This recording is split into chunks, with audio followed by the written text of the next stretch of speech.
Game development in Unity3D is a course designed for 3 months, but it can last longer if the group wishes. Children can create games both as mobile apps and for personal computers. I study at the Coddy school in the Unity3D course. Today we created lives for our character. It was very interesting because we were writing scripts. The engine itself is very beautiful and all the graphics look really epic.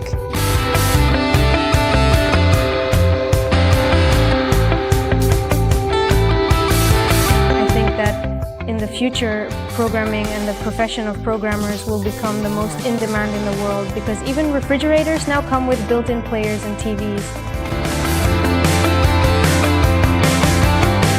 Children study programming at a level where they can either continue learning it independently after completing the course, or already having some knowledge, apply it in practice in Unity3D or in developing other applications.